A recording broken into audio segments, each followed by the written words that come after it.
Any questions?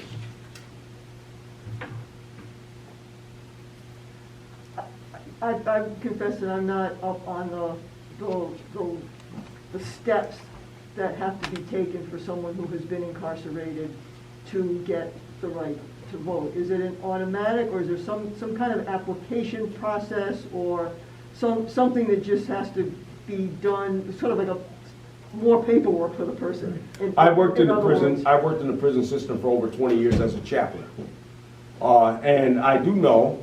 Well, the Department of Corrections is different from the Department of Parole, but the Department of Parole usually has an office or staff in every prison in New York State.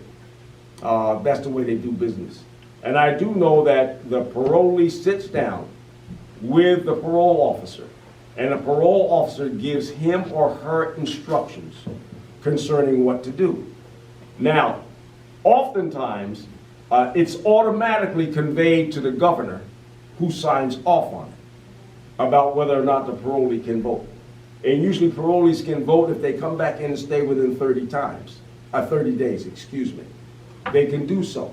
Now the question is whether the governor had given him permission and confirmed him being able to vote. But the fact is, they pulled a rabbit out of a hat and used a vague charge against him, which had not been used in a long time. It has never been used in New York State. And that's what happened. And basically, it's a vindictive act. It's a vindictive act because of his 1971 involvement in the shootings of these two police officers. And that's exactly what it is. It is retaliation. And everyone knows it's retaliation. But you won't get Bill Napier to say it's retaliation, and you won't get Sandra Dorley to say it's retaliation, but that's exactly what it is. I mean, if it smells bad, if it looks bad, it must be a skunk. And that's what I'm seeing. Anyone else? So I guess I just want to be clear. So we don't know that the governor took care of all the paperwork. You're saying the peer doesn't know if anything was taken care of? He doesn't know. He doesn't know. He does not know. Napier does not know. And neither does Sandra Dorley knows. But yet they charge this man with a felony for registering to vote, but did not vote, but just registering to vote. That is ridiculous. Can you imagine that?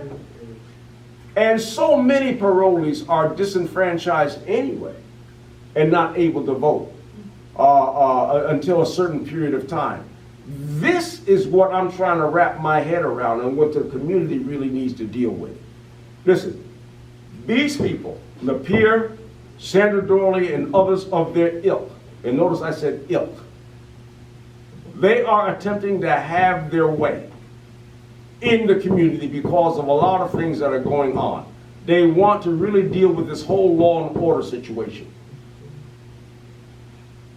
And you know what? We have to stand up as a people. We have to stand up as a community. All of us together, black, white, and Hispanic, and say enough is enough. We're not going to deal with this any longer.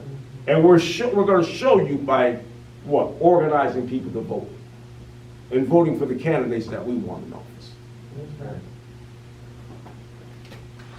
So there's apparently a court date for Mr. Muntaqim coming up in a couple of weeks. Will we be supporting him at that Yes. time? At that? Yes, we will be. Okay.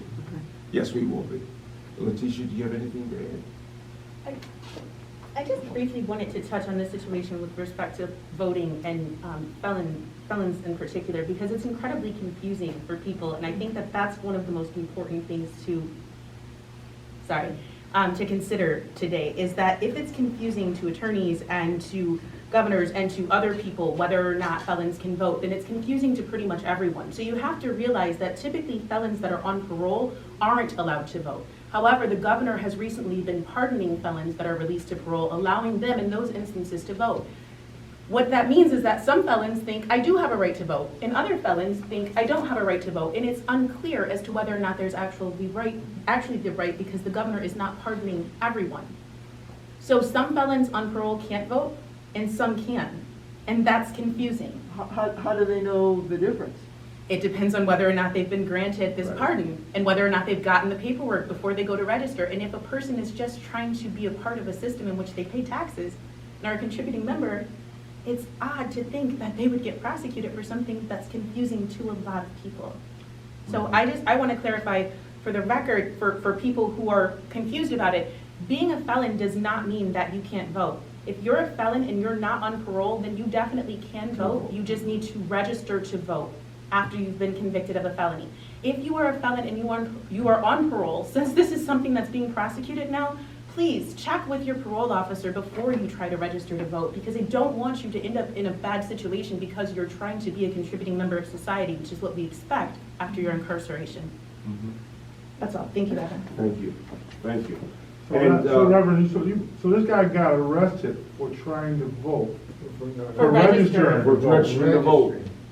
Imagine that. Yeah, yeah. And because he's on parole, he's held by parole, because he's been arrested for a new offense. So even though he has the rights to preliminary hearings and things of that nature, he'll be held by parole. Right, they can violate him. Exactly. That's unreal. Right, they can violate him or remand him back to prison. That's unreal. That's what they can do. One thing that could, I don't know, which is if this is adding to the confusion of this, is some people were released for, COVID, they were releasing people from jails and prisons because of COVID. Is that different from parole, or is it, again, for people Yeah, who don't know? traditionally it is. These are all, this is what Right. I'm saying. Everything is kind of up in the air right now with COVID and with the criminal justice system, and it was already confusing before that, what with the governor doing a good thing, right? Pardoning people and allowing them to vote, but when it wasn't a pardon across the board, that's where the confusion started to come in. Right, let me clarify.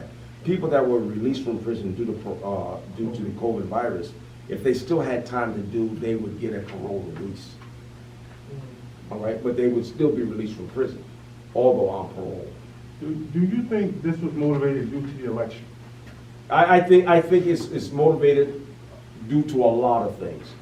Due to the Black Lives Matter movement, what took place here during the summer and early fall, people touting that they want law and order, right?